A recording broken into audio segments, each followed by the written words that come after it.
الذنب، گناہوں سے توبہ کرنے والا، گناہوں سے بچنے والا، گناہوں سے معافی مانگنے والا، التائب من الذنب کمن لا ذنب لہ، ایسا ہے جیسے اس نے گناہ کیا ہی نہیں، اس کا گناہ اس کی فائل سے مٹا دیا جاتا، کمن لا ذنب لہ، کہ گویا کہ اس نے گناہ کیا ہی نہیں۔ میرے رب کو یہ محبوب ہے کہ میرا بندہ مجھ سے معافی تو مانگ لے، میں اس کی گناہوں کو معاف، وہ گناہوں سے پاک ہو گیا۔ ایک روایت میں ایسے ہے جیسے وہ ماں کے شکم سے پیدا ہونے والا بچہ گناہوں سے معصوم ہوتا ہے، اسے تو گناہ کا پتہ ہی نہیں ہوتا، میرا رب اتنا کریم ہے اس کے سارے گناہوں کو معاف کر دے۔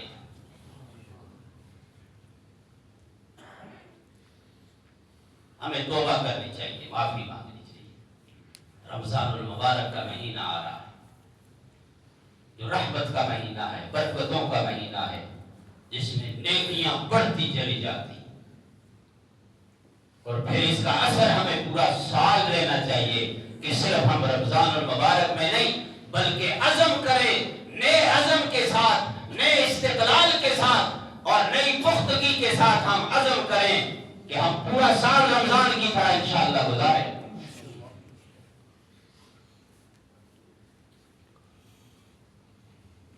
قُلْ يَا عِبَادِيَ الَّذِينَ أَسْرَفُوا عَلَىٰ أَنفُسِهِمْ، کہہ دو میرے لاڈلے پیغمبر،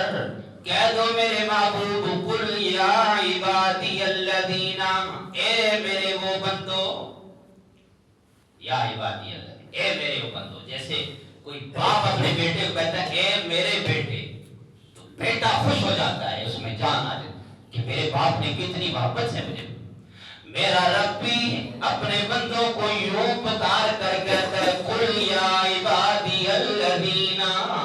اے میرے بندو، اے میرے بندو، اسرفوا علی انفسہم، وہ جنہوں نے اسراف کر لیا، اپنی جانوں پہ ظلم کر لیا، علی انفسہم لا تقنطوا من رحمت اللہ، جنہوں نے اپنی جانوں پہ ظلم کر لیا، اسراف کر لیا، زیادتی کر لی، گناہوں میں لگے رہے، ان کے ہاتھ بھی گناہوں میں، آنکھیں بھی گناہوں میں لگی رہی، کان بھی گناہ میں، زبان بھی گناہ میں چلتی رہی، علی انفسہم، اپنی جانوں پہ ظلم کر بیٹھے، لیکن میری رحمت سے مایوس تو نہ ہو، تمہارے یہ گناہ میری رحمت کا مقابلہ تو نہیں کر سکتے، لا تقنطوا من رحمت اللہ ان اللہ یغفر الذنوب جميعا، میرا رب کہتا ہے میں تمہارے سارے گناہوں کو معاف کر دوں، یغفر الذنوب جميعا، سارے گناہ، چھوٹے چھوٹے صغیرہ گناہ تو خود بخود نیک عملوں سے نماز پڑھی، وضو کیا تو یہ گناہ تو خود دھلتے چلے گئے، مٹتے چلے گئے، بڑے گناہ اللہ نہ کرے کسی سے سرزد ہو وہ توبہ کر لے۔ حدیث میں آتا ہے، حضرت عبداللہ ابن عمر فرماتے ہیں،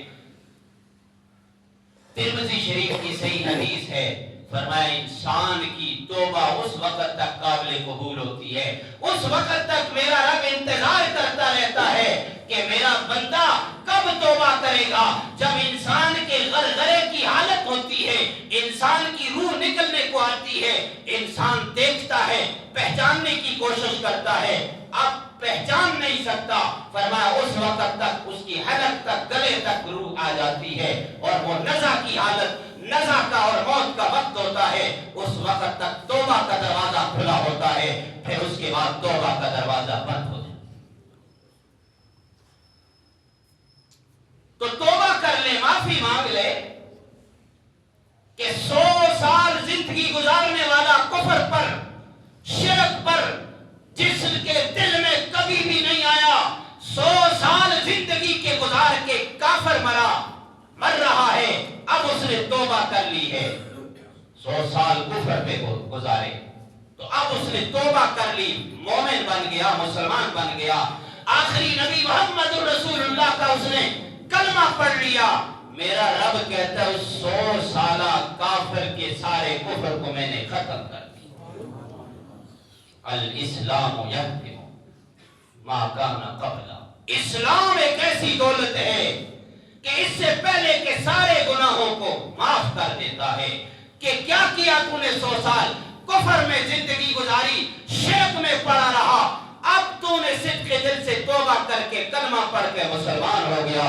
میرا رب اس 100 سال کے کافر کو اگر معاف کر سکتا ہے تو ایک مومن بندے مسلمان کلمہ گو کو اس کے گناہ کو اللہ معاف نہیں کرے؟ ضرور معاف کرے۔ بنی اسرائیل کا ایک شخص، حدیث میں آتا ہے، حضرت ابو سعید خدری رضی اللہ عنہ کی روایت ہے، مسلم شریف کی حدیث ہے۔ حضرت ابو سعید خدری رضی اللہ عنہ فرماتے ہیں میرے آقا مدنی کریم صلی اللہ علیہ وسلم نے ارشاد فرمایا، بنی اسرائیل کا ایک شخص جس نے 99 قتل کیے، ایک کم 100، 99 قتل کیے۔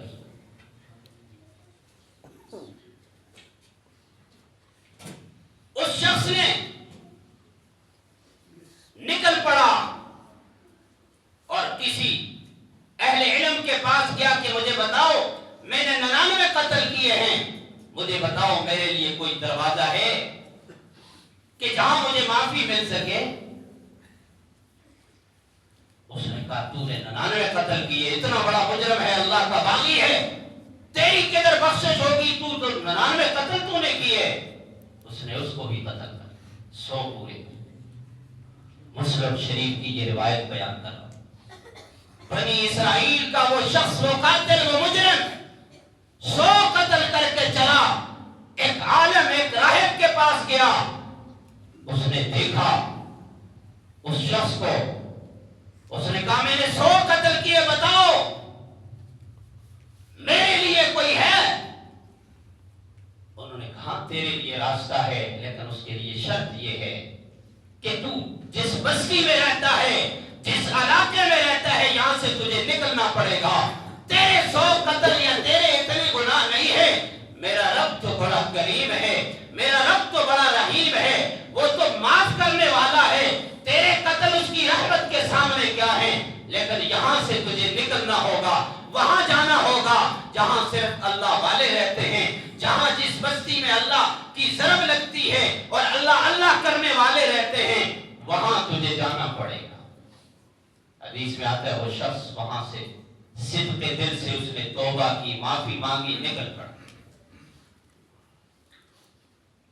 جیسے اپنی اس بستی سے نکلا، موت کا فرشتہ آ گیا، اس کی موت کا وقت۔ اب جب اس نے دیکھا کہ میں مر رہا، اس نے اپنے ہاتھ آگے کی طرف بڑھائے، جس طرف جا رہا تھا توبہ کر۔ اب ادھر فرشتے آ گئے، جنت کے فرشتے بھی آ گئے، جہنم کے فرشتے بھی آ گئے، آپس میں لڑنے لگے۔ جنت والے کہتے ہیں ہم لے کر جائیں گے، یہ تو مومن ہو چکا، اس نے صدق کے دل سے کلمہ پڑھ لیا، دل میں توبہ کر لی ہے، ہم اسے جنت میں لے کر جائیں گے۔ ادھر سے جہنم والے کہتے ہیں پوری زندگی کفر پہ کٹی ہے، پوری زندگی قتل کرتا رہا، 100 قتل کیے، یہ قاتل اور مجرم ہے، اللہ کا باغی ہے، ہم اسے جہنم میں لے کر جائیں گے۔ اللہ نے ایک تیسری ٹیم فرشتوں کی بھیج دی، جاؤ میرے بندے کا فیصلہ تم کر کے آؤ، ذرا جاؤ دیکھو میرا بندہ جو توبہ کر کے جس بستی سے آیا ہے اور جس طرف جانا چاہتا ہے، ذرا دیکھو وہ بستی قریب لگتی ہے یا جس بستی میں یہ قتل کرتا تھا، شرک اور کفر کرتا رہا؟ فرمایا یہ بستی قریب لگتی ہے، جو بستی اس کے قریب ہوگی تو فیصلہ اس کے حق میں وہی کیا جائے۔ میرے رب کی رحمت دیکھیں ذرا، میرے رب کی قریبی دیکھیں ذرا میرے رب کی مہربانی کو ذرا توجہ کے ساتھ سنیں اور دیکھیں کہ اللہ نے اس زمین کو کم کر دیا جہاں وہ جانا چاہتا تھا، کئی میلوں کی مسافت پر تھی، اللہ نے سمیٹ کر اس زمین کو قریب کر دیا، اس لیے کہ اس نے صدق کے دل سے توبہ توبہ کی تھی، معافی مانگی تھی، اور مرتے ہوئے اس نے ہاتھ آگے بڑھائے تھے، یا اللہ مجھے وہاں تک پہنچا۔ میرے رب نے اس زمین کو سمیٹ کر کم کر دیا، فیصلہ ہوا کہ یہ بندہ جنت میں چلا جائے۔ 100 قتل کرنے والا بنی اسرائیل کا قاتل اگر وہ جنت میں جا سکتا ہے تو میرے پاک نبی کی امت محمدیہ میں تو ایسا کوئی مجرم نہیں ہوگا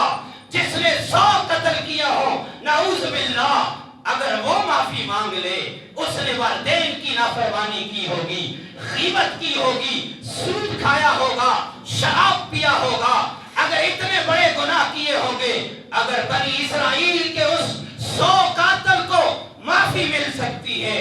تو امت محمدیہ کے اس مجرم کو بھی معافی مل سکتی ہے۔